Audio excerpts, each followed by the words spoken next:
Angel here. This is gonna be a several part series that I decided to do where I'm gonna tackle on the internet, the world's trendiest food items. Sometimes trends fall off the earth of the planet after a month, but is it worth to stay? Today, guys, we're going to be tackling one of, I think I'm a little biased, but most aesthetically pleasing food items out there, the Smoothie Bowl. So I went through my Pinterest and Google and I saw all these beautiful smoothie bowls and I want to recreate them. I've never made one before and I want to see, is it worth it? Is it worth the time for me making this beautiful bowl? Let's get it. Let's go, guys. Let's get healthy. Let's make a smoothie bowl, shall we? Okay, so all these smoothie bowls will all share something in common. You're probably wondering, what is this?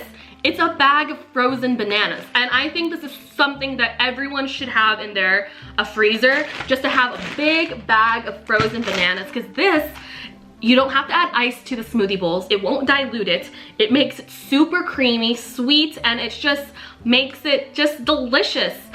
And so I always have a bag of frozen bananas in my freezer because you never know when you're gonna make a smoothie, or you never know when you need frozen bananas.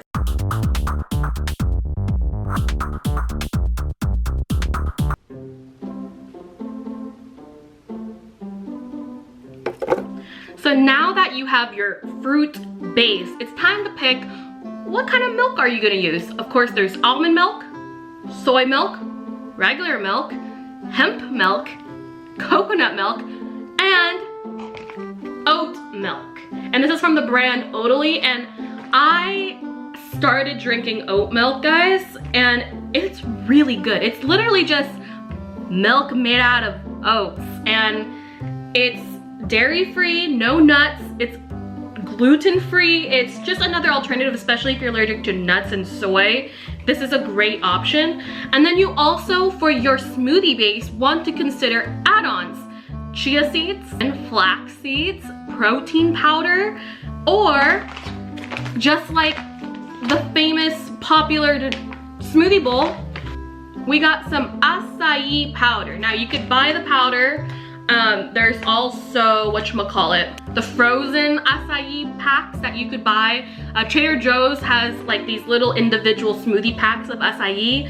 You could get them at Safeway now, you could get them at Whole Foods, whatever. But at this point, you want to consider what kind of add-ons. You don't have to do add-ons, you could just do the fruit. But if you want to have a little bit more super punch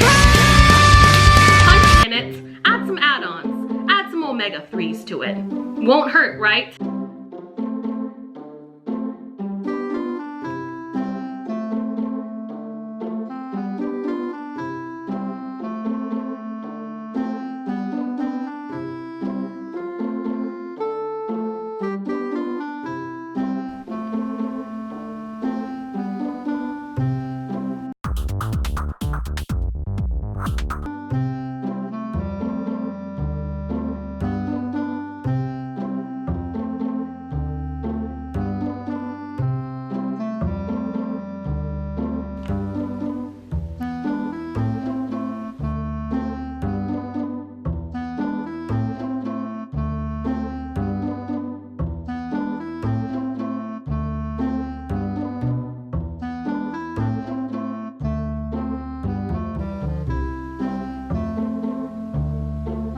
All right, before I make the third and final acai bowl, and before I make judgment if this trend is worth it, let's try the second one that I made, the mango. And I really like that I added the granola to it because it's gonna add like this crispity, crunchity texture to everything that is really soft in this bowl.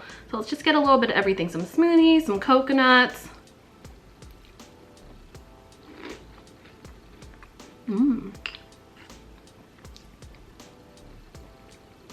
Now it is fun. I get it. I get the whole just eating instead of just like drinking in a cup and just, you know, drinking a smoothie like how it should be. Eating it with a spoon, eating this with a spoon, I get it. It feels like a meal. It doesn't feel like I'm rushing. Because usually when you make smoothies, you're just putting all your nutrition in a blender, blend it up, consume it, and you're off for the day. But this is a little bit more relaxing. I understand why people like it. If you come across this, buy it. It's delicious and it's nutritious. But yeah, I understand the whole smoothie bowl hype as of right now. Let me make you the final one, the dessert smoothie bowl.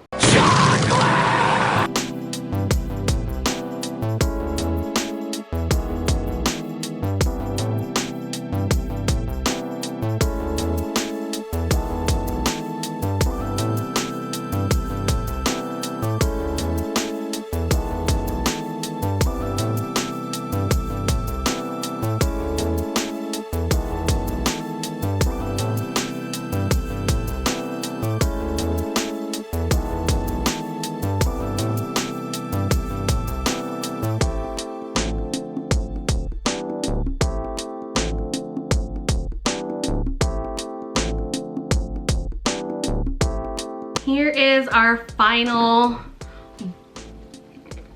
It tastes like dessert, and it's because of those dates. Honestly, if you've never put dates in your smoothie or smoothie bowl, I'm telling you, it really elevates the sweetness in a natural way. It almost tastes like candy. Like, wow, holy crap, that's really good. It's worth the hype. It's pretty to look at. The appeal is there that you actually feel like you're eating like a real meal rather than rushing out the door drinking a smoothie. The only reason why it's time consuming. It's time consuming when you want to make it aesthetically pleasing. Of course, you could just make your smoothie bowl and then just like ceremoniously dump everything on top and do all your textures and your whatever. But the point of a smoothie bowl, and I'll be honest, is the aesthetics. It's to consume something pretty and to make you feel pretty and to make you feel good. I feel like when you're having a smoothie bowl, you gotta make it look pretty. And yeah, you can take that extra 2 minutes to dice up some extra fruit, put it on top, whatever. Because honestly, if you eat a smoothie bowl without the stuff on top, like you saw when I poured it in, it didn't look appealing. It needs the topping. And if you're in a rush and you really don't have time, I don't suggest making a smoothie bowl. That's all I'm gonna say. If you do have some extra time, you feel aesthetically beautiful that day and you wanna eat aesthetically pleasing things, this is worth the hype. And it's worth to say like, hey, like you can have really healthy food, make it look beautiful and make it taste delicious. Thank you for watching this video. Don't forget to subscribe and like to this video if you love trendy smoothie bowls like me, or well, just me. Thank you for watching this week's video. Next week, we're gonna be tackling magical burritos. Ooh, what's that about? I'll catch you guys later. Bye.